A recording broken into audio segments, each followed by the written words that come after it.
Modern Tamil Nadu பார்வையாளருக்கு வணக்கம். நான் உங்கள் ஜெயபிரகாஷ் கருணாகரன். இன்றைய சிறப்பு நேர்காணலில் நம்மோடு இணைந்திருப்பவர் திராவிட இயக்க சிந்தனையாளர் மற்றும் செயற்பாட்டாளர் திரு வல்லம் பஷீர் அவர்கள். வணக்கம். வணக்கம். தமிழ்நாட்டினுடைய அரசியல்ல சமீப காலமாக விடுதலை சிறுத்தைகள் கட்சி ஒரு பேசுபொருள் ஆகிட்டே இருக்கு. குறிப்பா விடுதலை சிறுத்தை கூட்டணி குறித்து அல்லது திமுக விசிக அதிமுகன்ற கூட்டணி குறித்தான பேச்சுவார்த்தைகள் நடந்துட்டே தான் இருக்கு. அது எங்க இருந்து துவங்குதுன்னா விஜய் அந்த மாநாடு துவங்கினதுல இருந்து துவங்கிட்டு இருக்கு. தற்பொழுது அம்பேத்கர் குறித்தான ஒரு நூல் வெளியீட்டு விழா. அந்த விழாவில திருமாவளவன் கலந்துப்பாரா கலந்துக்க மாட்டாரா, கடைசியா அவர் கலந்துக்கல. அதுக்கான காரணத்தையும் அவர் ஒரு கிட்டத்தட்ட ஒரு 4 பக்க அறிக்கையில வெளியிட்டு இருந்தாரு. இது கூட்டணியை உடைக்கும் கூடிய ஒரு சதியில ஈடுபடுறாங்க அப்படின்ற இடத்துல அதை நகர்த்தி இருந்தாரு. ஆனா நேற்றைக்கு நடந்த அந்த புத்தக வெளியீட்டு விழாவில விசிகாவினுடைய பொதுச் செயலாளர்ல ஒருவரான ஆதவ் அர்ஜுனா என்ன பேசுறாரு அப்படின்னா, மன்னராட்சியை ஒழிக்கணும், 2026ல மன்னராட்சி இருக்காது அப்படின்னு பேசுறாரு. பிறப்பால் ஒருவர் முதல்வர் ஆகக்கூடாது அப்படின்னு பேசுறாரு. இது கிட்டத்தட்ட எல்லோருமே இந்த டிஸ்கஷனை டிஎம்கேக்கு எதிராக திருப்புறாங்க. இதை நம்ம அப்படிதான் பார்க்கணுமா? ஆதவ் அர்ஜுனாவினுடைய நோக்கம் என்ன? ஏன் இந்த புத்தக வெளியீட்டு விழாவில் அம்பேத்கரை பத்தி பேசாம திமுக விசிக அந்த கூட்டணி குறித்தான பேச்சுக்கள் வருது அப்படின்றது உங்களுடைய முதல் கட்ட பார்வை. முதலில் இந்த விழா அம்பேத்கருக்கான விழாவே அல்ல என்பதுதான் நேற்றைய நிகழ்ச்சியினுடைய மேடை உணர்த்திய செய்தி.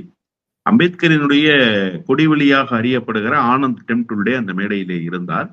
அம்பேத்கரினுடைய கடைசி உரை குறித்து அவர் ஒரு தீர்க்கமான உரையை ஆங்கிலத்திலே நிகழ்த்துகிறார். ஆனால் அவர் உரை நிகழ்த்துகிற போது அந்த அரங்கம் எப்படி வெளிப்படுகிறது என்று சொன்னால் ஒரே கூச்சலும் ஆரவாரமும் அந்த அரங்கத்திலே எழுகிறது. அதாவது, நீ யார் இந்த மேடையில் பேசுவதற்கு, நீ எதற்காக பேசிக் கொண்டிருக்கிறாய், நாங்கள் விஜயினுடைய பேச்சை கேட்பதற்காக வந்திருக்கிறோம் என்பதை போன்ற ஒரு துணி அந்த மேடைக்கு கீழே இருந்த அந்த விஜய் ரசிகர்களிடத்திலே வெளிப்பட்ட ஒரு செய்தி. முதலில் இந்த மேடை எதற்கான மேடை என்று சொல்லியாவது அவர்களை அழைத்து வந்திருக்க வேண்டும், அல்லது நிகழ்ச்சி ஏற்பாட்டாளர்களாவது இந்த மேடை இப்படிப்பட்ட மேடை என்கிற இண்டிகேஷனை வரிசையில் அமர்ந்திருப்பவர்களுக்கு, பார்வையாளர்களுக்கு கொடுத்திருக்க வேண்டும். அதை கொடுக்க தவறியதனுடைய போக்குத்தான் அம்பேத்கருக்கான விழா. அம்பேத்கரினுடைய வழித்தோன்றல்களில் ஒருவராக இருக்கிற ஆனந்த் டெம்டுல்டேவினுடைய பேச்சுக்கே அங்கே மதிப்பில்லை என்கிற அளவுக்கு அம்பேத்கரை அவமானப்படுத்துகிற வேலைதான் அந்த மேடையிலே நடந்தது. இன்னொன்று, அந்த மேடையில் ஒரே ஒருவர் நீதியரசர் சந்துரு அவர்கள். அவர் மட்டும்தான் அம்பேத்கர் குறித்து தீர்க்கமான ஒரு உரையை நிகழ்த்தினார். ஏனைய எல்லோரும் அம்பேத்கர் குறித்த உரையை ஒருபோதும் நிகழ்த்துவதற்கு தயாரான மனநிலையிலேயே இல்லை என்பதை நேற்றைக்கு அவர்களுடைய பேச்சு உணர்த்தியது. எப்படிப்பட்ட பேச்சுக்களை அவர் பேசினார்கள்? உதாரணமாக நீங்கள் எடுத்துக்கொண்டால், இருவேறு கொள்கையுடைய கட்சிகள், இருவேறு தேர்தல் பாதையுடைய கட்சிகள், விடுதலை சிறுத்தையும் தமிழக வெற்றிக் கழகமும் நீங்கள் அப்படித்தான் எடுத்துக்கொள்ள வேண்டும். விடுதலை சிறுத்தையினுடைய கொள்கைகளை அப்படியே உள்வாங்கி இருக்கிறதா தமிழக வெற்றிக் கழகம்? இல்லை. விடுதலை சிறுத்தையினுடைய தேர்தல் பாதையை அப்படியே ஏற்றுக்கொண்டிருக்கிறதா தமிழக வெற்றிக் கழகம்? இல்லை. 2 வெவ்வேறு பாதைகளில் இருக்கக்கூடிய கட்சியினுடைய நிர்வாகிகள். ஒருபுறம் தாவேகாவினுடைய தலைவர் நடிகர் விஜய், இன்னொரு பக்கம் விடுதலை சிறுத்தைகளுடைய துணை பொதுச் செயலாளராக அறியப்படுகிற ஆதவ் அர்ஜுன். இவர்களை இணைக்கிற புள்ளி அந்த மேடையில் எதுவாக இருந்திருக்க வேண்டும் என்று கேட்டால், நிச்சயமாக 100 விழுக்காடு அம்பேத்கர் என்கிற அந்த ஒரு ஆளுமை தலைவராகத்தான் இருந்திருக்க வேண்டும். ஏனால் அந்த மேடை அம்பேத்கரினுடைய பெயரை சொல்லி கட்டிய மேடை தானே. அந்த மேடையில் இணைப்பு புள்ளியாக அம்பேத்கர் இருப்பதுதானே சரியாக இருக்கும். ஆனால் நேற்றைக்கு திமுக எதிர்ப்பு என்கிற மையப்புள்ளி தான் இந்த இருவரையும் இணைத்ததே தவிர அம்பேத்கர் ஒருபோதும் இந்த இரு பேரையும் இணைக்கவே இல்லை என்பது இந்த மேடை வெளிப்படுத்திய செய்தி. உதாரணமாக, அது புத்தக வெளியீட்டா இல்லாம கட்சி கூட்டமா மாறிச்சுன்றீங்களா? நிச்சயமாக அது புத்தக வெளியீட்டு விழாவாக அல்ல. கட்சி கூட்டமாக இருந்தால் கூட அது பாராட்டப்பட வேண்டிய நிகழ்வுதான். அரசியல் களத்தில் ஒரு தலைவர் வருகிறார் என்று சொன்னால் அது கட்சி கூட்டமாக மாறினால் அது யதார்த்தமான ஒன்று என்றுதான் நீங்கள் எடுத்துக்கொள்ள வேண்டும். ஆனால் எதன் பொருட்டு நீங்கள் மேடை கட்டிவிட்டு எதை பேசுகிறீர்கள் என்பது மிக முக்கியமான செய்தி. அம்பேத்கரின் பெயரால் மேடை கட்டிவிட்டு அம்பேத்கரின் பெயரால் புத்தகம் வெளியிடுகிறேன் என்று சொல்லிவிட்டு அந்த மேடையில் அம்பேத்கருக்கு நேர் எதிராக பேசுகிறீர்கள். நீங்கள் அம்பேத்கர் பேசியதையா நீங்கள் பேசினீர்கள்? அம்பேத்கருடைய கொள்கையவா நீங்கள் பேசினீர்கள்? இல்லை. அம்பேத்கர் எந்த அரசியலை முன்வைத்தாரோ அந்த அரசியலுக்கு நேர் எதிர் அரசியலை நீங்கள் நேற்றைக்கு முன்வைத்தீர்கள். உதாரணமாக நான் ஒரே ஒரு செய்தியை சொல்கிறேனே. அம்பேத்கரினுடைய 3 நூல்களை நீங்கள் எடுத்துக்கொண்டு பார்த்தால், ஒன்று த பிலாசபி ஆஃப் ஹிந்துயிசம், இன்னொன்று ரைஃபிள்ஸ் ஆஃப் ஹிந்துஸ், இன்னொன்று Hindu is A social disorder. இந்த 3 நூல்களில் அம்பேத்கர் சனாதனம் குறித்து எத்தகைய கருத்துக்களை எல்லாம் வெளிப்படுத்தினார் என்பதை அந்த புத்தகத்தை படித்து பார்த்தால் தெரியும். அதிலும் குறிப்பாக த பிலாசபி ஆஃப் ஹிந்துயிசம் என்கிற நூலில் சனாதனம் குறித்து புத்தரினுடைய ஒரு கோட்பாட்டை மேற்கோள் காட்டி அம்பேத்கர் சொல்கிறார். என்ன சொல்கிறார்? புத்தர் மனிதனுடைய ஆசைதான் மனித குலத்துக்கு எதிரி என்று சொன்னார். உண்மையிலேயே ஆசைப்படுவது மனித குலத்துக்கு எதிரானது அல்ல, சனாதனம் தான் மனித குலத்துக்கு எதிரானது. எனவே சனாதனம் தான் ஒழிக்கப்பட வேண்டும், ஆசை ஒழிக்கப்பட வேண்டியது அல்ல. ஆசை என்பது வானம் முட்டுகிற அளவுக்கு இறகை விரித்து பறக்க வேண்டும் என்று அம்பேத்கர் சொல்கிறார். அப்ப இந்த வார்த்தைகள் மிக முக்கியமானது. நான் என்ன கேட்க விரும்புகிறேன் என்று சொன்னால், சனாதனம் குறித்து இவ்வளவு தீர்க்கமாக தன்னுடைய கருத்துக்களை அம்பேத்கர் முன்வைத்தார் அல்லவா? நீங்கள் அம்பேத்கர் பெயரால் மேடை கட்டினீர்களே, ஆனால் நீங்கள் சனாதனம் குறித்து ஒரு வார்த்தையாவது நேற்றைக்கு மேடையில் பேசினீர்களா? மாறாக சனாதனம் குறித்து தன்னுடைய கருத்தை வெளிப்படுத்தியதற்காக இந்தியா முழுமைக்கும் ஒரு தலைவர் நிந்திக்கப்பட்டார், இனப்பகைவர் கூட்டத்தால் ஆராதிக்கப்பட்டார், இனப்பகைவர் கூட்டத்தால் ஒரு தலைவருடைய தலைக்கு விலை வைக்கப்பட்டது என்று சொன்னால் சமகாலத்தில் அந்த தலைவருக்கு பெயர் உதயநிதி ஸ்டாலின் என்று வரலாறு சொல்கிறது. உதயநிதி ஸ்டாலினுடைய தலைக்கு விலை வைத்தார்களா இல்லையா? 10 கோடி ரூபாய் வைக்கிறோம் என்று சொன்னார்களா இல்லையா சனாதனவாதிகள்? எதற்காக சொன்னார்கள்? சனாதானத்தினுடைய கோர முகத்தை அவர் வெளிப்படுத்தி பேசினார். திராவிட முன்னேற்ற கழகம் என்கிற மக்கள் பேர் இயக்கத்தினுடைய பிரதிநிதியாக நின்று கொண்டு சனாதனம் எத்தகைய மோசமானது, அது எத்தகைய விளைவுகளை ஏற்படுத்தும் என்று அவர் பட்டவர்த்தனமாக பேசியதற்கு பிறகு ராஜஸ்தானுடைய தேர்தல் பொதுக்கூட்டத்தில் போய் இந்த நாட்டினுடைய பிரதமர் உதயநிதி ஸ்டாலின் குறித்து பேசுகிறார். ராஜஸ்தானிலே வாக்கு வங்கி வைத்திருக்கிறதா திமுக? ராஜஸ்தானிலே திமுகவினுடைய அரசியல் எடுபடுமா? திமுகவினுடைய இம்பாக்ட் என்பது கொஞ்சமாவது ராஜஸ்தான் மாநிலத்தில் வெளிப்படுமா? ராஜஸ்தானில் இருப்பவருக்கு உதயநிதி ஸ்டாலின் என்றால் யார் என்று கூட தெரியாத நிலைமை அன்றைக்கு இருந்தது. ஆனால் மோடியே விளம்பரம் செய்து உதயநிதி ஸ்டாலின் என்பவர் யார் என்பதை அன்றைக்கு காட்டினாரா இல்லையா? ஆனால் அன்றைக்கு காட்ட வேண்டிய கட்டாயத்தை ஏற்படுத்தியது யார்? சனாதனத்தினுடைய கருத்தை பேசிய உதயநிதி ஸ்டாலின் பேசினார். ஆனால் இன்றைக்கு அந்த உதயநிதி ஸ்டாலினையே மன்னராட்சி முறையில் வந்தவர் என்று நீங்கள் விமர்சிக்கிறீர்கள். அம்பேத்கரினுடைய கருத்துக்கு ஆதரவாக பேசியவரை, அம்பேத்கருடைய கருத்துக்கு வலு சேர்க்கிற வகையில் பேசியவரை, அம்பேத்கரினுடைய எதிர்நிலைப்பாட்டில் இருக்கிறவர்கள் என்ன சொல்லி விமர்சிக்கிறார்களோ, அம்பேத்கரியத்தை ஏற்காதவர்கள் என்ன சொல்லி விமர்சிக்கிறார்களோ அத்தகைய கருத்தை சொல்லி நேற்றைக்கு நீங்கள் விமர்சித்தீர்கள். இது அம்பேத்கருக்கான மேடையா என்கிற கேள்வி எழுகிறதா? ஒன்று. இரண்டாவது, அம்பேத்கரை கொச்சைப்படுத்துகிற வேலையை நேற்றைக்கு அந்த மேடையிலே அவர்கள் செய்தார்களே. தமிழ்நாட்டில் அம்பேத்கருக்கு மாதவரம் அருகில் ஒரு சிலை இருக்கிறது. அந்த சிலை இந்தியாவில் 2வதாக அம்பேத்கருக்கு வைக்கப்பட்ட சிலை. நீங்கள் யோசித்து பாருங்கள், அம்பேத்கர் என்கிற தலைவருக்கு காஷ்மீரிலிருந்து கன்னியாகுமரி வரை ஒட்டுமொத்த இந்தியாவில் 2வது சிலை வைத்த மாநிலம் தமிழ்நாடு என்று சொன்னால், தமிழ்நாடு எந்த அளவுக்கு அம்பேத்கரை தூக்கி வைத்துக் கொண்டு கொண்டாடுகிறது?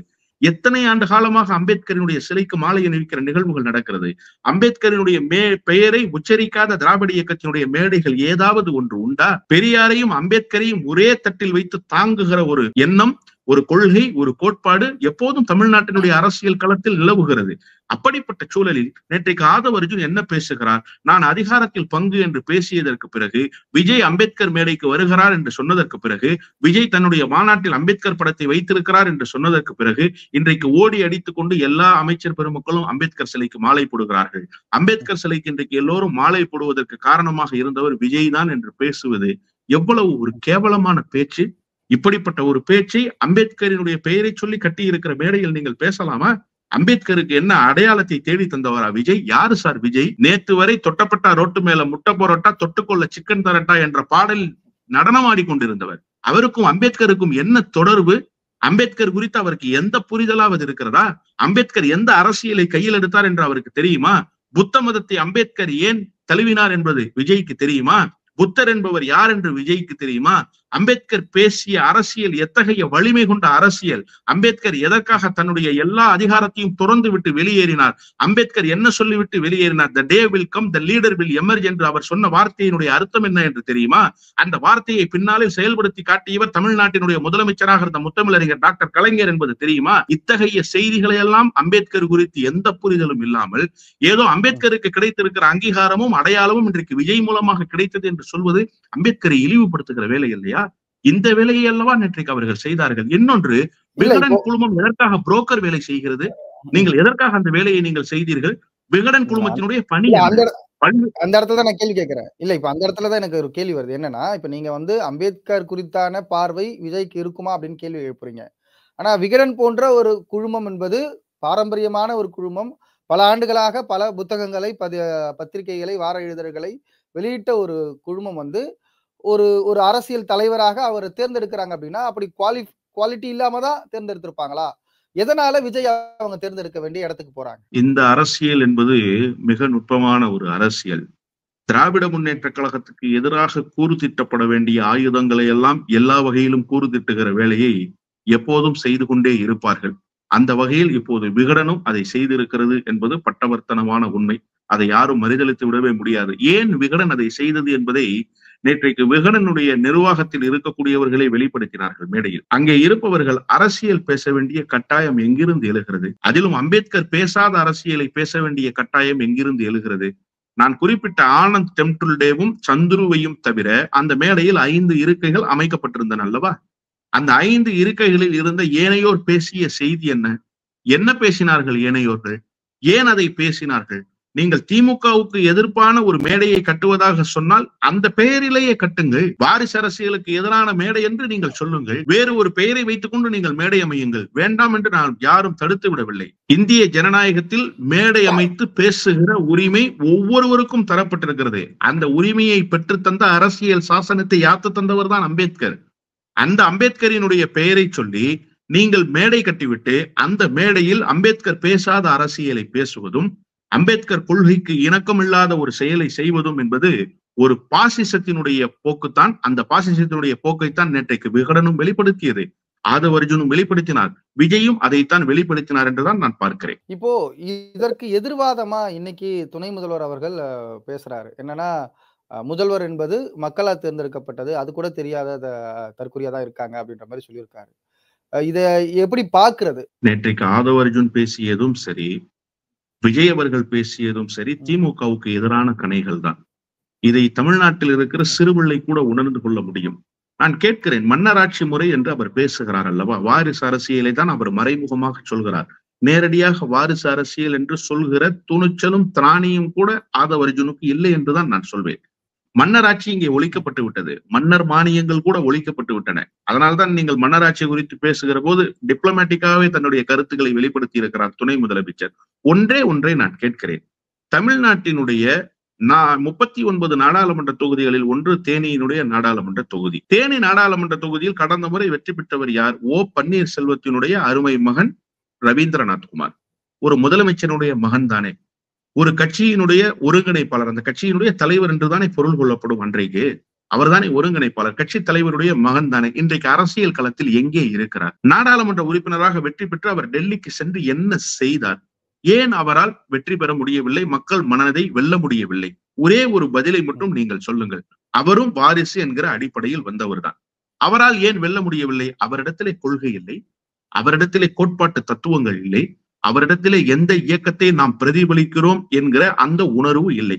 அதனால்தான் அண்ணாவினுடைய பெயரை கட்சியில் வைத்துக் கொண்டு, அண்ணாவினுடைய படத்தை கொடியில் வைத்துக் கொண்டு, மோடியினுடைய படத்தை தன்னுடைய லெட்டர்ஹெட்டில் போட்டார். மோடியினுடைய பெயரை சொல்லி தன்னுடைய உரையை துவங்கினார். அண்ணாவின் பெயரை சொல்லவில்லை, எம்ஜிஆர் பெயரை சொல்லவில்லை, ஜெயலலிதா பெயரை சொல்லவில்லை, மோடி பெயரை சொல்லித்தான் ஒவ்வொரு முறையும் நாடாளுமன்றத்தில் பேசினார். எனவே அவர் மக்கள் மன்றத்தில் ஈடுபடாமல் போனார். ஆனால் நீங்கள் வாரிசு அரசியல் என்கிற அந்த அடிப்படையிலேயே உதயநிதி வந்தார் என்று எடுத்துக்கொண்டாலுமே கூட இன்றைக்கு உதயநிதி போகிற இடங்களில் எல்லாம் மக்கள் வெள்ளம் போல் திரளுகிறார்களே. எதன் பொருட்டு திரளுகிறார்கள்? அவர் தங்களுக்கான தலைவர் என்கிற மனநிலை மக்களிடத்திலே வந்திருக்கிறது. மக்கள் அவரை ஏற்றுக்கொள்கிறார்கள். அவருடைய ஒவ்வொரு பேச்சும் வெளிப்பாடும் இந்த மக்களினுடைய குரலை பிரதிபலிக்கிறது. யதார்த்த மக்களினுடைய மனநிலையில் இருந்து அவர் பேசுகிறார். மக்களுடைய உணர்வுகளுக்கு மதிப்பளிக்கிறார். நிலச்சரிவு ஏற்படுகிறது. நிலச்சரிவு ஏற்பட்ட பகுதிக்கு எந்தெந்த பகுதிகள் எல்லாம் சரிந்து இருக்கிறதோ அந்த பகுதிகளுக்கு நேரடியாக போய் மக்களிடத்திலே கரம் கொடுக்குகிறாரே. அவர் என்ன தன்னுடைய பனையூர் பங்களாவுக்கு எல்லோரும் பாருங்கள் 200 பொட்டலங்கள் இருக்கிறது பெற்றுக்கொண்டு போ என்று சொன்னாரா என்ன? மக்களை பிச்சைக்காரர்களாக மாற்றினாரா என்ன? சம்பவம் நடந்த அடுத்த 3வது மணி நேரத்தில் களத்தில் போய் நின்றார். அவரை மக்கள் ஏற்றுக்கொள்வார்களா? அல்லது என்னிடத்துல 200 உணவு பொட்டலங்கள் இருக்கிறது, என்னுடைய பங்களா பனையூரில் இருக்கிறது, நீங்கள் எல்லோரும் பனையூருக்கு வந்து அதை பெற்றுக்கொண்டு செல்லுங்கள், நான் ஒரு படம் எடுத்துக்கொண்டு அதை டிவியிலும் ஊடகங்களிலும் கொடுத்து விடுகிறேன் என்று சொல்லி அழைக்கிற உங்களை மக்கள் நம்புவார்களா? நீங்கள் அதற்கு பதில் சொல்லுங்கள். இப்போ அந்த இடத்தான் அவர் வந்து சம்பிரதாயம் அப்படின்றாரு. சம்பிரதாயத்துக்கு ஒரு ட்வீட் போட மாட்டேன், சம்பிரதாயத்துக்கு ஒரு அறிக்கை விட மாட்டேன், சம்பிரதாயத்துக்கு மழை வெள்ளத்துல போய் நிக்கிற மாதிரி நின்று ஒரு போட்டோ எடுக்க மாட்டேன், எனக்கு அதெல்லாம் தெரியாது அப்படின்ற மாதிரி நேற்றைக்கு மேடையில் அது பேசுறாரு. அதுவும் கிட்டத்தட்ட துணை முதல்வரை நோக்கிதான் வருது. அவர் களத்துல இறங்கி வேலை செய்யறது, இவர் களத்துல வேலை செய்யல அப்படின்ட்டு 2 நாளைக்கு முன்னாடி அது மிகப்பெரிய ஒரு பேசு பொருள் ஆச்சு. அந்த பேசு பொருளுக்கு அவர் பதில் தந்திருக்காரு அப்படின்ற மாதிரி பார்க்கலாமா? சரி சார், மக்களுக்காக நேரடியாக சென்று களத்தில் நின்றவர்கள் சம்பிரதாயத்துக்கு நின்றார்களா? அல்லது என்னுடைய வீட்டுக்கு வந்து நிவாரண பொருட்களை பெற்றுக்கொண்டு செல்லுங்கள் என்று படம் பிடித்தவர்கள் சம்பிரதாயத்துக்காக சென்றாங்களா? நீங்க சொல்லுங்க. சம்பவம் நடந்து விட்டது, வெள்ளப்பெருக்கு ஏற்பட்டு விட்டது, அதன் மூலமாக நிலச்சரிவு ஏற்பட்டிருக்கிறது, மார்பளவு தண்ணீரில் அந்த ஊர் தத்தளித்துக் கொண்டிருக்கிறது, சில பகுதிகள் தத்தளிக்கின்றன. 3வது மணி நேரத்துல ஸ்பாட்டுக்கு போனாரா இல்லையா துணை முதலமைச்சர்? அடுத்த ஓரிரு மணி நேரங்களிலேயே சுற்று வட்டாரத்தில் இருக்கக்கூடிய அமைச்சர் பெருமக்கள், அரியலூரில் இருக்கிற போக்குவரத்து துறை அமைச்சர் அண்ணன் S.S. சிவசங்கர், அண்ணன் ஏவா வேலு, அண்ணன் சி.வே. கணேசன், அண்ணன் பொன்முடி, இப்படி எல்லா அமைச்சர்களும் களத்துக்கு வந்து விட்டார்களா இல்லையா? யதார்த்தமாக அந்த களத்துக்கு நேரடியாக சென்று விட வேண்டும் என்கிற மனநிலை துணை முதலமைச்சருக்கு எங்கிருந்து வந்தது? நீங்க சொல்லுங்க. ஏன் துணை முதலமைச்சர் போகணும்னு என்ன கட்டாயம் இருக்கா? அமைச்சர்களை அனுப்பிவிட்டு இங்கிருந்து மானிட்டர் பண்ண முடியும் தானே? இதற்கு முன்பு 1 மாதத்துக்கு முன்பு சென்னையில மழை வெள்ளம் வந்தது இல்ல சார்? அந்த மழை வெள்ளம் வந்த போது இரவு முழுக்க வெள்ள ஓட்டத்தை பார்வையிட்டு விட்டு எந்த இடங்களில் எல்லாம் தண்ணீர் வடிகிறது என்கிற அந்த நடவடிக்கைகளை மேற்கொண்டு விட்டு விடியற்காலை 5 மணிக்கு வந்து நீங்கள் மக்களினுடைய குரலை கேட்க வேண்டும் என்பதற்காக தகவல் மையங்களில் வந்து உட்கார்ந்து கொண்டு, வணக்கம், நான் உதயநிதி ஸ்டாலின் பேசுகிறேன் என்று பேசினாரா இல்லையா? ஏன் அவர் பேச வேண்டும்? வந்து வெறுமனே பார்வையிட்டு ஒரு படத்தை எடுத்துக்கொண்டு தகவல் மையங்களை பார்வையிட்டு விட்டு சென்றார். அவசர அழைப்புகளை எப்படி ஏற்கிறார்கள் என்று அதிகாரிகளை பார்வையிட்டு விட்டு சென்றார் என்றதோடு நினைத்துக் கொள்ளலாமே. ஏன் மக்களினுடைய குரலை கேட்டு நான் உதயநிதி ஸ்டாலின் பேசுகிறேன் என்று சொல்கிறார்? இந்த நேரத்தில் துணை முதலமைச்சர் நம்முடைய குரலை கேட்பார் என்கிற தெம்பு அந்த மக்களுக்கு ஏற்பட வேண்டும். அது ஒரு மாரல் சப்போர்ட் சார். அது நேரடியாக போய் நிற்கிறார்ல, இந்த பாதிப்பு ஏற்பட்டு விட்டது, இந்த அரசு நம்மோடு இருக்கிறது, தம் மக்கள் என்று நினைத்து அந்த முதலமைச்சர் துணை முதலமைச்சர் வந்திருக்கிறார்கள் என்கிற அந்த மாரல் சப்போர்ட்டர்கள் அதை போய் ஸ்பாட்ல கொடுத்துட்டாங்க. அதை இழிவு செய்றீங்களே, அதை போய் விமர்சனம் செய்து நீங்க பேசுறீங்களே, சம்பிரதாய நடவடிக்கை என்று சொல்கிறேன். அந்த சம்பிரதாய நடவடிக்கையை கூட நீங்கள் மேற்கொள்ளவில்லையே. ஏன்? உங்களுக்கு குறித்து கொடுத்த ஜோசியக்காரர் வி என்று எல்லா இடங்களிலும் துவங்கினால் உங்களுக்கு வெற்றி என்று சொன்னார். அதனால்தான் விஜய் என்கிற உங்கள் பெயர், வெற்றி கழகம் என்கிற உங்கள் கட்சியினுடைய பெயர் விக்கிரவாண்டி என்று வியில் துவங்குகிற ஊரிலேயே நீங்கள் மாநாடு நடத்தினீர்கள். இப்போது விக்கிரவாண்டியிலே பெரிய பாதிப்பு, விக்கிரவாண்டியை சுத்தி இருக்கக்கூடிய சுற்று வட்டார பகுதிகளில் பாதிப்பு. உங்களுக்கு அரசியலில் அகரம் தீட்டுவதற்கு இடம் தந்த பகுதியில் பாதிப்பு ஏற்பட்ட போது கூட நீங்கள் நேரடியாக களத்துக்கு சென்று அந்த மக்களை சந்தித்து அவர்களுக்கு ஆறுதல் சொல்லாமல் நீங்கள் தான் படம் எடுத்துக்கொண்டு சம்பிரதாய அரசியலை செய்தீர்கள். அறிக்கை விட்டுக் கொண்டிருந்தவர் நீங்கள் தான். உங்களுடைய ட்விட்டர் பக்கத்தில் சென்று பார்த்தால், எக்ஸ் வலைதளத்தில் சென்று பார்த்தால் நீங்கள் எத்தனை அறிக்கைகளை கொடுத்திருக்கிறீர்கள் என்பது அப்போதுதான் தெரிய வருகிறது. எனவே அறிக்கை அரசியலை செய்தது நீங்கள் தான். ஒரு நகைச்சுவை காட்சிதான் இந்த நேரத்தில் என் நினைவுக்கு வருகிறது. ஒரு கண்ணாடியை பார்த்து இந்த குரங்கு பொம்மை என்ன விலை என்று கேட்பார் வடிவேலு. அதற்கு அந்த கடைக்காரர் சொல்வார், இல்லை இல்லை, இது கண்ணாடி, உங்களுடைய முகம்தான் வெளிப்படுகிறது என்று சொல்வார். அது போல நேற்றைக்கு விஜய் பேசுகிற போது எனக்கு அந்த காட்சிகள் தான் நினைவுக்கு வந்தன. நீ பேசுவதெல்லாம் நீ எதை செய்கிறாயோ அதையே பேசிக் கொண்டிருக்கிறாய். கண்ணாடியை பார்த்து பேசுவதை போலவே இருக்கிறது. திமுக ஒருபோதும் சம்பிரதாய அரசியல் செய்த இயக்கம் அல்ல, சம்பிரதாயத்துக்காக மக்கள் பக்கம் நின்ற இயக்கம் அல்ல, சம்பிரதாயத்துக்காக களப்பணி செய்திருக்கிற இயக்கம் அல்ல. எதிர்கட்சியாக இருந்த போதும் எதை செய்தார்களோ அதைத்தான் இன்றைக்கு ஆளுங்கட்சியாக இருந்த போதும் மக்களோடு செல், மக்களோடு இரு, மக்களுக்கான அரசியலை செய் என்கிற அண்ணாவினுடைய தாரக மந்திரத்தை ஏற்றுக்கொண்டிருக்கிற இயக்கம் திராவிட முன்னேற்ற கழகம். எனவே மக்களுக்கு பக்கத்தில் திமுக இருக்கிறதா இல்லையா என்கிற வகுப்பெடுக்கிற இடத்தில் விஜய் இல்லை, விஜயினுடைய ஆலோசனையை கேட்டு செயல்படுகிற இடத்தில் திமுகவும் இல்லை என்பதை நான் விஜய்க்கு அடக்கத்தோடு தெரிவிக்க கடமைப்பட்டிருக்கிறேன். ஒரு நிறைவு கேள்வியா, ஏன்னா இந்த டிஸ்கஷன் ஒட்டுமொத்தமா விசிகாவை நோக்கி தான் போயிட்டு இருக்கு. ஆனா விசிகால இருந்து இன்ன வரைக்கும் அதுக்கான ஒரு பெரிய ஒரு பதிலோ கிடைக்கல. இன்னைக்கு காலையில ஒரு புத்தக வெளியீட்டு விழால கூட திருமாவளவன் என்ன சொல்றாருன்னா, நாங்கள் அம்பேத்கரினுடைய பாதையில இருக்கிறோம், கொஞ்ச நேரத்துக்கான ஒரு வெற்றியில வந்து நீங்க வந்து முழுகிடக்கூடாது, நம்மளுடைய தொலைவு என்பது இலக்கு என்பது ரொம்ப தூரமா இருக்கு, இந்தியா முழுக்க நம்ம போகணும் அப்படின்ற இடத்துக்கு நகர்த்துறாரு. அப்ப கூட வந்து இந்த கூட்டணி குறித்து பெருசா ஊடகமா சொல்லிட்டு போறாரே தவிர, நேற்றைக்கு அந்த பேச்சு பொருளை குறித்து பெருசா ஒரு டிஸ்கஷன் நடக்கல. ஆனா ஆதவ அர்ஜுனா கட்சிக்குள்ள இருக்காரா இல்லையா அப்படின்ற மாதிரி டிஸ்கஷன் போயிட்டு இருக்கு. இன்னைக்கு செய்தி ஊடகங்கள் எல்லாமே பிரேக்கிங் நியூஸ் என்ன போட்டுட்டு இருக்காங்கன்னா, ஆதவ அர்ஜுனா நீக்கப்படுவார் அப்படின்ற மாதிரி போட்டுட்டு இருக்காங்க. இதுக்கு வந்து முற்றுப்புள்ளி திருமாவளவன் தான் வைக்கணும் அப்படின்னு நினைக்கிறீங்களா? இதை எப்படி பாக்குறீங்க? அண்ணன் திருமா அவர்கள் வாய்மூடி மௌனம் காத்து கொண்டிருக்கிறவரை இந்த பேச்சுக்கள் எல்லாம் தினந்தோறும் ரெக்கை கட்டி பறந்து கொண்டே இருக்கும். அண்ணன் திருமா ஒரு மெஜஸ்டிக் லீடர் என்கிற இடத்தை அடைந்திருக்கிறார். ஆனால் அண்ணன் திருமாவினுடைய புகழுக்கு ஆபத்து ஏற்படுத்துகிற வேலையை நேற்றைக்கு ஆதவ அர்ஜுனும் விஜயும் செய்தார்கள். நான் ஒரே ஒரு கேள்வியை தான் அண்ணன் திருமாவை நோக்கி கேட்க வேண்டும் என்று விரும்புகிறேன். நான் மதிக்கிற தலைவர்களில் அண்ணன் திருமாவும் ஒருவர். நேற்றைக்கு உங்களுக்கு ஏதோ ஒரு அழுத்தம் இருந்ததன் காரணமாகத்தான் நீங்கள் இந்த மேடையில் தோன்றவில்லை என்று விஜய் பேசினார் அல்லவா? அது உங்களை புகழை மங்கச் செய்கிற வேலை அல்லவா? ஒரு அழுத்தத்துக்கெல்லாம் உங்களை ஆட்படுத்தி விட முடியுமா? நீங்கள் பேச வேண்டும் என்று நினைக்கிற கருத்தை யதார்த்தமாக பேசுகிற வழக்கம் கொண்டிருக்கிற தலைவர். எனக்கு நன்றாக நினைவு இருக்கிறது. 2009 ஈழப் போராட்டம் என்பது மிகப்பெரிய அளவில் தமிழ்நாட்டில் சூடுபிடித்திருந்த காலகட்டம். திமுக காங்கிரஸ் கூட்டணியிலே இடம்பெற்றிருந்தது விடுதலை சிறுத்தைகள் கட்சி. தேர்தல் உடன்படிக்கை கையெழுத்தாகின. இலங்கை தமிழர் பாதுகாப்பு இயக்கம் என்று பழநெடுமாறன் ஒரு இயக்கத்தை கட்டினார். அந்த மேடையில் ஏறி அண்ணன் திருமா ஈழத்துக்கு ஆதரவாக பேசினார். அந்த மேடையில் இருந்த எல்லா தலைவர்களும், மதிமுக பொதுச் செயலாளர் வைகோ உட்பட, அன்றைக்கு திமுகவையும் காங்கிரஸையும் நிந்தித்து பேசினார்கள். ஆனால் அண்ணன் திருமா அதை பற்றி கவலைப்படவில்லை.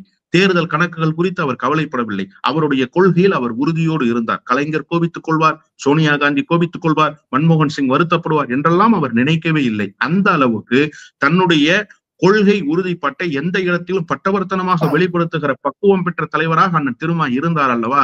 அந்த அண்ணன் திருமாவை இன்றைக்கு குறைத்து மதிப்பிடுகிற வேலையை விஜய் செய்கிற போது உடனே கண்டித்திருக்க வேண்டாமா ஆதவ அர்ஜுன்? எங்கள் தலைவர் அப்படிப்பட்ட தலைவர் அல்ல. நான் விடுதலை சிறுத்தையினுடைய தொண்டனா? அண்ணன் திருமாவை நேசிக்கிற அன்பு உள்ளங்களில் ஒரு உள்ளம் என்னுடையது, அவ்வளவுதான். ஆனால் எனக்கே அது உள்ள குமரலை ஏற்படுத்தியதே. அண்ணன் திருமாவை குறைத்து மதிப்பிடுகிறாரே விஜய், அதை ஆமோதிக்கிறாரே ஆதவ அர்ஜுன் என்று சொல்கிற போது இதயத்தில் அம்பு வந்து பாய்வதை போல ஒரு வழி ஏற்படுகிறது. அந்த வழி ஏன் அவரை தலைவராக ஏற்றுக்கொண்ட அந்த கட்சியினுடைய துணை பொதுச் செயலாளருக்கு இல்லை? கைதட்டி ஆரவாரம் செய்கிறார் சார், விசில் அடித்து குரல் எழுப்புகிறார். என்ன சொல்ல வருகிறார்? விஜய் சொல்வதை ஆமோதிக்கிறாரா? அப்ப அண்ணன் திருமா அழுத்தத்துக்கு ஆட்பட்டிருக்கிறாரா? அப்படியெல்லாம் அழுத்தத்துக்கு ஆட்படுகிற தலைவரா அண்ணன் திருமா?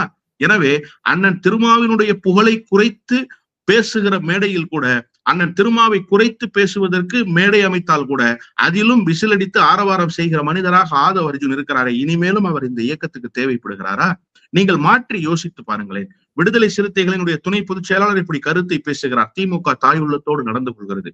ஒருவேளை திமுகவில் இருக்கிற துணை பொதுச் செயலாளர்களில் ஒருவர் விசிக குறித்து இப்படிப்பட்ட கருத்துக்களை எல்லாம் பேசினால் விசிகவினுடைய மனம் எந்த அளவுக்கு புண்படும்? விசிகவினுடைய தோழர்கள் எந்த அளவுக்கு கொந்தளிப்பு மனநிலைக்கு செல்வார்கள்? இந்த மனநிலையிலிருந்து அண்ணன் திருமா யோசிக்க வேண்டாமா? திமுக தாயுள்ளத்தோடு நடந்து கொள்கிறது என்பதற்காகவே போகிறவன் வருகிறவன் எல்லாம் கல்வீசி விட்டு போக முடியுமா என்ன? அதை திமுகவினர் ஏற்றுக்கொள்வார்களா என்ன? திமுக அரசுதான் இங்கே சமூக நீதிக்கான அரசு என்று நம்பிக்கொண்டிருக்கிற எங்களை போன்றவர்கள் திமுகவின் மீது கல்லெறிகிற வேலையை பார்த்து கொண்டு வேடிக்கை பார்த்து கொண்டிருக்க முடியுமா என்ன? நிச்சயமாக இருக்க முடியாது. எனவே இந்த வழியை தன்னுடைய வழியாக அண்ணன் திருமா உணர்ந்து கொண்டு ஆதவ அர்ஜுனை இந்த இயக்கத்திலிருந்து நீக்குவது ஒன்றுதான் அவருடைய தலைமைக்கு ஆபத்து ஏற்படாமல் தடுத்து நிறுத்துகிற கருவியாக இருக்கும். இல்லை என்று சொன்னால் அண்ணன் திருமாவினுடைய பிம்பம் என்பது உடைந்து சுக்குநூறாகி போகும். அவர் ஒரு தனித்துவமான தலைவர் என்கிற புகழை கொஞ்சம் கொஞ்சமாக இழந்து விடுவார் என்பதுதான் என்னுடைய கருத்து. கட்டாயம். நீங்க ஒட்டுமொத்த டிஸ்கஷன்லயும் இதுக்கு ஒரே பதில் வந்து திருமானந்த் தான் சொல்லணும் அப்படின்ற இடத்துக்கு நகர்த்துறீங்க.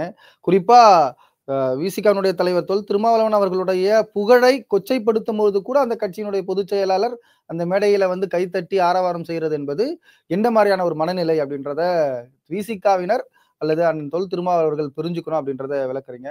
ரொம்ப நன்றி. மிக தெளிவான பார்வை. இன்னைக்கு இருக்கிற அரசியல் சூழல்ல இன்னைக்கு இருக்கிற தமிழக துணை முதல்வர் அவர்கள் என்ன செயல்பாடு செஞ்சுட்டு இருக்காங்க, புதுசா கட்சி துவங்குற நடிகர்கள் எல்லாம் என்ன மாதிரியான கேளிக்கையில ஈடுபட்டு இருக்காங்க அப்படின்றத மிக ஆழமான கருத்துக்களை எடுத்து உரைத்தீங்க. உங்க நேரத்துக்கும் கருத்துக்கும் மிக்க நன்றி.